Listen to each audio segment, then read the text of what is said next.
Salut à tous la team OL, Thomas Chaud pour OL Fan TV, très heureux les gars de vous retrouver pour une nouvelle vidéo débrief de ce match, ce dernier match de préparation contre le Royal Antwerp. C'était le clou du spectacle et c'était surtout, comme je l'avais dit en avant-match, la répétition générale avant cette finale de Coupe de la Ligue la semaine prochaine au Stade de France contre le Paris Saint-Germain. Et je vous disais que sûrement Rudy Garcia allait mettre l'équipe type en place. Eh bien, c'était à peu près le cas, à un ou deux joueurs prêts, puisque dans l'équipe, il y avait Lopez dans les cages. Ça ne sera pas lui, ça sera Tatarusanu. Défense centrale à 3, puisque vous le savez, depuis quelques matchs, Rudy Garcia joue dans un 3-5-2. Là, donc défense centrale à 3. Marcelo Denayer Marsal. Piston droit Dubois. Piston gauche, moi je m'attendais plutôt à Barre, puisque ça avait été pour moi l'une des révélations sur cette préparation. Eh bien non, c'est Maxwell Cornet qui a été titularisé. Double pivot Mendes Guimarães. Aouar en meneur de jeu. Et puis une attaque type, si je puis dire, Dembélé, Depay. Eh bien, sur ce match-là, j'ai été extrêmement déçu, vraiment, de la prestation des Lyonnais. C'est une victoire, certes, une victoire 3-2, mais trop de buts encaissés, 4 buts encaissés en 2 matchs, 6 buts encaissés depuis le début de cette préparation, c'est beaucoup trop. Alors oui, nous gagnons contre des adversaires qui sont quand même assez faibles dans l'ensemble, hein. On va pas se mentir, c'est pas une grosse préparation en termes d'adversité. Moi, la meilleure équipe que j'ai vue contre l'Olympique Lyonnais, finalement, c'était les Glasgow Rangers de Steven Gerrard. Pour le reste, c'était vraiment assez faible, une opposition vraiment moyenne. On voit que ces deux équipes belges, que ce soit Anvers ou la Gantoise, n'a pas montré grand-chose. Et pourtant, en ne montrant pas grand-chose, on prend quand même 2 buts encore ce soir sur quasiment leurs seules occasions. Et c'est ça qui est aujourd'hui le plus inquiétant. Anthony Lopez disait que il faudrait régler quelques détails. Mais ces détails, ça fait quelques années déjà, quelques saisons qu'on parle de détails. On doit les avoir réglés normalement, ces détails-là. Donc, je ne comprends pas. Deuxième chose que je ne comprends pas, c'est un petit peu le titre de ma vidéo. Il va falloir arrêter avec les statuts à l'Olympique Lyonnais. On voit bien que cette équipe de l'Olympique Lyonnais, elle est uniquement faite par Rudy Garcia sur des statuts. Voilà, c'est pas la méritocratie, il faut arrêter de déconner, il faut arrêter de peser la moindre minute de préparation qu'ont les joueurs. Apparemment, ça a été fait dans des petits détails comme ça. Donc pour moi, je ne suis absolument pas d'accord avec ça. J'ai été dérangé par un petit hérisson. Je pensais que c'était quelqu'un qui arrivait et je ne sais pas si vous allez le voir, il y a un petit hérisson. Ah, ça m'étonnerait que vous le voyez, vous l'entendez au petit peu au loin.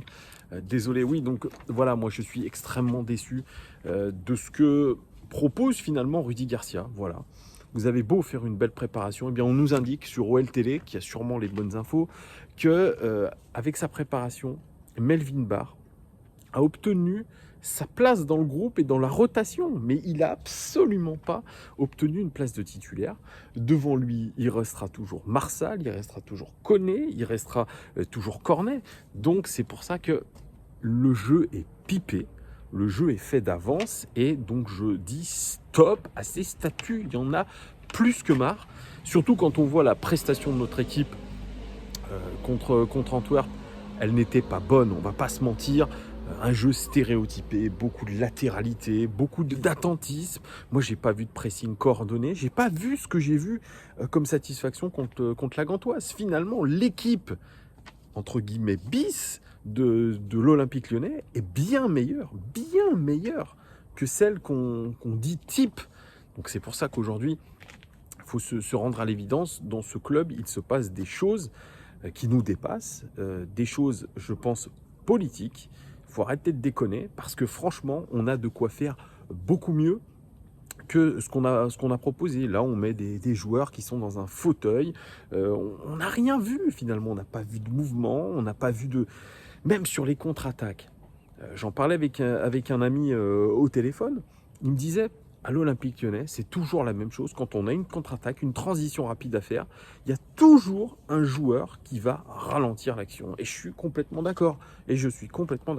On avait l'occasion de déséquilibrer notre adversaire. plusieurs fois. Et qu'est-ce qu'on a fait?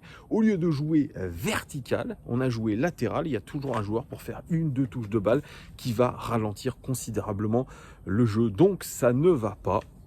Même dans l'agressivité, je n'ai pas vu d'agressivité, surtout défensivement. On prend 2 buts, mais c'est des buts mais catastrophiques au niveau de l'engagement. Catastrophique au niveau de l'engagement. Anto Lopez dit on a fait 1 heure bien. Je me demande où il l'a vu, l'heure bien. Alors bien sûr, on a marqué des buts, mais il faut voir les buts casquettes aussi qu'on a marqués, à part peut-être le troisième but. Plutôt une bonne construction avec ce centre de Depay pour Cornet. Mais le reste du temps, on n'a rien vu. C'était des buts casquettes, c'était des buts donnés par l'adversaire. Donc on ne peut pas dire que c'est même une satisfaction au niveau offensif. Et puis, que dire de ce dernier quart d'heure qui était interminable? On avait l'impression que les joueurs avaient le physique dans les chaussettes, qu'il n'y avait plus d'inventivité. Et puis Rudy Garcia qui peinait à faire rentrer des joueurs. Il avait 5 changements autorisés, il en aura 5 contre le Paris Saint-Germain, il en aura 5 la saison prochaine. C'est le moment aussi de faire rentrer du 109 un peu plus vite. Moi, j'aurais bien aimé voir un Cacré beaucoup plus rapidement. J'aurais bien aimé voir un Melvin Barr aussi, quand on voyait que Cornet était complètement cramé. Il y a des choses que vraiment je ne comprends pas. Il y a de quoi être énervé, encore une fois. On passe toujours contre la Gantoise, il y avait des satisfactions. Oui, il y a eu des satisfactions, parce qu'on a vu des choses, on a vu plus d'envie. L'adversaire était faible, mais on a vu quand même des mouvements, on a vu peut-être de temps en temps des jeux à une touche de balle, on a vu des transitions offensives bien menées, notamment grâce à Jeffrey Adelaide, grâce à la profondeur proposée par Toko Ekambi et même Traoré. Là, franchement, c'était pas bon, Donc je reviens sur les notes. Anto Lopez, pour moi, Anthony Lopez fait un match, il peut pas faire autrement. Il ne peut pas faire autrement sur les 2 buts. Voilà, il est obligé de récupérer les ballons dans ses caisses. Et il fait une parade miraculeuse aussi à un moment du match en deuxième mi-temps. Donc il fait plutôt un bon match, Anto Lopez. Voilà, son jeu au pied a été plutôt correct aussi. Donc je lui mets la note de 6 sur 10. Mais ça ne sera pas lui dans les cages, ça sera Tatarou Sanou. Marcelo, ça fait 2 matchs qui ne me rassurent pas énormément. Pourtant, vous le savez, j'aime bien le défendre. Marcelo, parce que je trouve que c'est un très bon défenseur, c'est quelqu'un d'expérimenté, c'est quelqu'un qui est dur sur l'homme, qui est dans l'adversité, c'est quelqu'un qui est un leader. Mais sur ce match-là, c'est pareil, les ouvertures ne sont pas précises, battu aussi beaucoup dans les duels aériens, surtout en fin de match, mais c'est un petit peu la même chose que son collègue Denayer.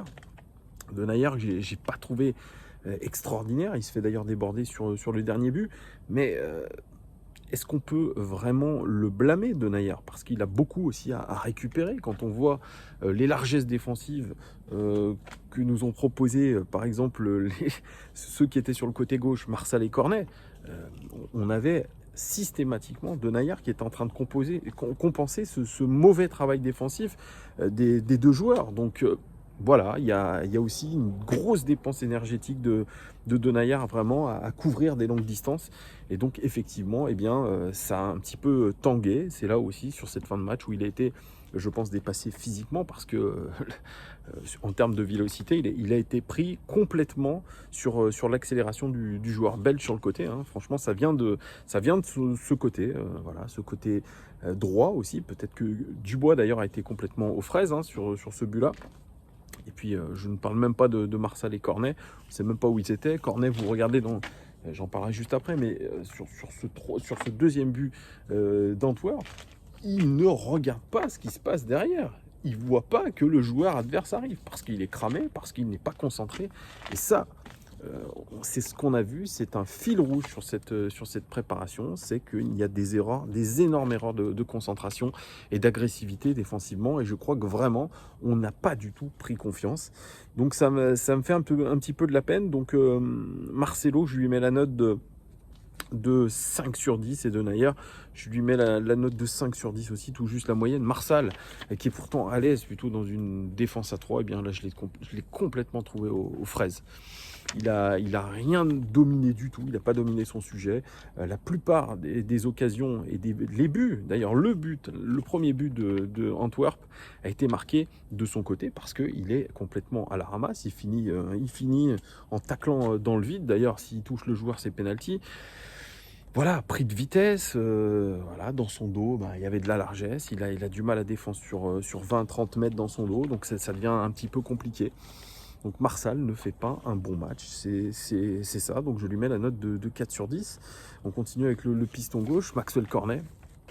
Bah, Maxwell Cornet, il y a du bon et il y a du moins bon. Le moins bon, c'est évidemment défensivement. C'est pareil, c'est tout venu de son côté, le côté gauche. C'est-à-dire qu'il était trop haut sur le terrain, et puis il a du mal à redescendre. Souvent, je l'ai vu en difficulté défensive au niveau finalement du repli défensif. Il était aux fraises, lui aussi, du mal, je pense physiquement, il avait du mal à faire les allers-retours. Et évidemment, quand vous avez du mal à redescendre sur 40, 50 mètres, 60 mètres, parce que vous avez fait une course devant pour essayer d'apporter de surnombre, et bien derrière, évidemment, les adversaires se régalent de jouer sur ce côté-là, de mettre des grandes transversales dans la profondeur, et à chaque fois, on est mis en difficulté. Donc imaginez une équipe beaucoup plus forte que Antwerp. C'est catastrophique, c'est catastrophique. Quand vous jouez en 3-5-2 et que vos pistons sont trop hauts et n'arrivent pas à défendre, ça devient une véritable boucherie, hein, franchement. Hein. Donc il a été pris de vitesse. Bon, après, sur les centres, on le critique beaucoup, je le critique beaucoup sur ses centres. Je trouve qu'il a été un poil meilleur sur ses centres. Franchement, je vous le dis, il a été un poil meilleur. Désolé si je coupe la vidéo, c'est que je suis un petit peu dérangé, je suis juste à une sortie, j'utilise la lumière, donc il y a des gens un petit peu qui passent, c'est pour ça, désolé un petit peu de ces coupures. Oui, donc Maxwell Cornet, il y a du mieux dans ses centres. Moi j'ai trouvé qu'il a été un peu plus intéressant, il a centré souvent dans la bonne zone, malheureusement il y avait personne pour rattraper ses centres. Donc voilà, c'est un poil mieux sur ses centres, il faut le reconnaître. Et puis point positif pour lui, et c'est là où il est c'est son poste aussi. C'est quelqu'un qui est un attaquant. C'est quelqu'un qui était formé axial. Forcément, évidemment, sur ce centre de Memphis Depay, dans la surface de réparation, il s'est trouvé au bon endroit. Il a marqué. Je pense que ça lui a fait du bien au niveau de la confiance. Mais je le dis, je le répète, ce n'est pas son poste. Ce n'est pas son poste. Et là, il y a même des rats, mais c'est incroyable. Des musaraignes, j'en sais rien ce que c'est, mais la nuit, il se passe des trucs, les gars. Ouais, c'est une souris ou un rat, j'en sais rien ce que c'est. Wow. Incroyable. Donc je disais de Maxwell Cornet, eh bien qu'au final, son match, il y a du bon et du moins bon. C'est un match plutôt moyen, mais défensivement, c'est absolument catastrophique, hein, qu'on se le dise. Mais voilà, il s'est rassuré parce qu'il a marqué. Offensivement, ça a été un peu mieux sur les centres parce qu'il a trouvé, je trouve quelquefois des bonnes zones. Donc pour moi, c'est un match correct, moyen, on va dire 6 sur 10 pour lui. De l'autre côté, Léo Dubois, il fait son match, il fait son match correctement, sans plus. Défensivement, c'est correct. Offensivement, c'est moyen. Sur le premier but de Antwerp, il finit sur les fesses, hein, il défend mal. C'est un match, franchement, comment dire, plus que lambda pour Léo Dubois. J'attends beaucoup mieux de lui sur ce match. Il est un peu invisible, donc pour moi, c'est à peine la moyenne. C'est 4 ou 5 sur 10. Vous me direz si vous êtes d'accord avec moi. Même si, évidemment, il crée le décalage pour Memphis Depay sur son centre pour Maxwell Cornet. Mais c'est trop peu, en tout cas, pour un joueur de ce niveau-là. Pour un international français, c'est évidemment trop peu. Je suis en train de me faire bouffer par les moustiques. Je vous explique même pas. Thiago Mendes qui a été une vraie satisfaction quand même sur ces quelques matchs de préparation. On a senti un Thiago Mendes beaucoup plus impliqué, plus décisif, même au niveau technique, plus rapide dans ses prises de décision, etc. Bien sur ce match-là, il est retombé dans l'anonymat. Voilà. On a retrouvé un Thiago Mendes apathique, qui va pas assez vite dans ses décisions, qui est pas dedans. Moi, je ne l'ai pas trouvé bon, Thiago Mendes, même dans sa participation au jeu offensif. Ça n'a pas été bon du tout. Donc, c'est une déception, une nouvelle fois. Thiago Mendes, pour moi, c'est 4 sur 10. Vous me direz si vous êtes d'accord. Guimarães, pour moi, fait un bon match, mais un poil en dessous de ce qu'il a pu nous démontrer par le passé. Il était embourbé un peu dans cette équipe qui n'avançait pas, qui avait du mal, on le répète, quand cette équipe a la possession de balle, c'était le cas déjà sous Genesio, eh bien c'est compliqué. On a du mal à faire le jeu. Nous ne sommes pas une équipe dominatrice qui est capable de créer des occasions. On est capable d'être une équipe qui va défendre bas et qui va essayer de faire des contre-attaques. On n'arrive pas à utiliser le ballon. Voilà. Donc quand vous avez un, comme on appelle en anglais, bowler, quelqu'un qui utilise très bien le ballon comme Guimarães, qui se retrouve face à lui avec des véritables plots, eh bien, il a du mal à faire une passe vers l'avant parce qu'il n'a pas de solution vers l'avant. Il est obligé de toujours latéraliser. Donc voilà, c'est un peu ce qui me chagrine parce que autour de lui, il a besoin de joueurs de ballon, de joueurs qui sentent le jeu, il a besoin de mouvement, tout ce qu'on n'a pas vu. Là, j'étais en train de regarder la première mi-temps de la finale de Coupe de la Ligue entre le PSG et Saint-Etienne. Saint-Etienne, avant qu'il y ait eu l'expulsion de Perrin, d'ailleurs, terrible expulsion avec Kylian Mbappé qui pourrait être forfait d'ailleurs pour le match contre l'OL. Ça, c'est un mal pour un bien pour nous, mais j'ai vu Saint-Etienne avec du mouvement. Il y a du mouvement autour du porteur de balle. Il y a des occasions qui sont créées. Ça joue. Là, je suis désolé, mais nous, on n'arrive pas à créer du jeu avec une équipe statique. On est une équipe voilà, qui est prédéfinie pour avoir 30% de possession de balle et utiliser les comptes. C'est comme ça. Écoutez, bah voilà, quand vous avez un Guimarães qui est lui un super joueur de ballon, eh bien c'est compliqué. Voilà, pour lui, effectivement. Mais Guimarães, je lui mets 6 sur 10. Oussem Aouar qui revenait dans le 11 de départ. Oussem Aouar, c'est trop irrégulier. Je suis déçu encore une fois de sa prestation. Je ne retrouve pas le Oussem Aouar qu'on a l'habitude. Alors bien sûr, il a fait une bonne première mi-temps contre Nice lors de ce match de préparation, mais pareil, trop brouillon, beaucoup de fautes. Il n'a pas réussi à se situer dans le jeu, il n'a pas réussi à créer du jeu. Il devait être, pourtant, en tant que meneur de jeu, il devait essayer vraiment de créer des décalages, essayer de prendre le jeu à son compte. Eh bien, il n'a pas réussi à le faire. Malgré tout, il fait une passe décisive, un très beau centre pour Moussa Dembélé. Bon, il y a eu un peu de cafouillage dans la surface de réparation, mais c'est tout. À un moment donné, sur la seconde période, bon, il tente un petit peu, mais on sent qu'il n'y a pas de spontanéité dans ce qu'il fait. Dans sa frappe, à un moment donné, la balle lui arrive sur lui, il doit mettre un taquet direct. Et ben non, il contrôle le ballon, il est en déséquilibre, il arrive quand même à mettre une belle frappe à terre, mais c'est tout. À un autre moment, il enroule le ballon, on sait qu'il a la capacité, la qualité technique pour cadrer au moins ce ballon en l'enroulant comme il l'avait fait au match retour face à Leipzig. Ça n'a pas été le cas. Donc pour moi, c'est une déception, Oussem Aouar. Il a un statut d'intouchable, mais pour moi, il n'a pas gagné des points dans cette préparation. Beaucoup trop irrégulier. Donc, même pour ses prétendants, je pense, au mercato, c'est un petit peu compliqué. Je pense de voir Oussem Aouar dans l'irrégularité. Je pense qu'il se déconcentre dans les matchs. Il n'est pas assez concentré. Il perd le fil du match et comme il se déconcentre, il fait des fautes, il s'énerve, il est frustré, bref, voilà. Comme autour de lui ça bouge pas non plus, voilà, ça reste du statique et du frustrant pour lui. Donc Oussem Aouar, je lui mets la note de 4 sur 10. Je suis déçu. Allez, 5 sur 10. Allez, 5 sur 10 parce qu'il a fait sa passe décisive, mais je suis déçu. Dembélé, il marque un but et puis c'est tout. Techniquement, c'est absolument catastrophique. Combien de fois il a eu le ballon dans les pieds, s'il emmêlait les pinceaux, on aurait dit Maxwell Cornet. C'est un joueur qui n'a pas progressé techniquement. C'est un très bon finisseur, c'est quelqu'un qui sent très bien les buts, qui se situe bien dans la surface de réparation, mais techniquement, quand il a le ballon dans les pieds, c'est pas terrible. Les conduites de balles sont aléatoires.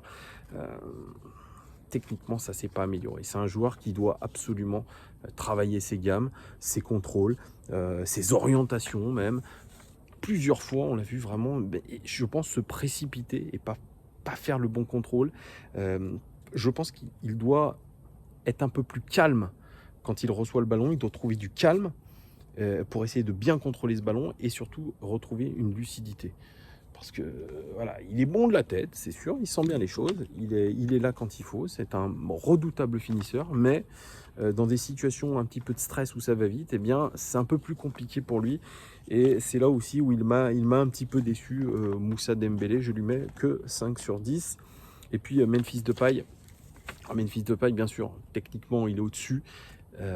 Il a fait une très belle passe décisive pour Maxwell Cornet dans la surface de réparation, mais j'ai été aussi déçu. Alors certains vont me dire: «Ah mais t'es fou». Ouais, j'ai été déçu.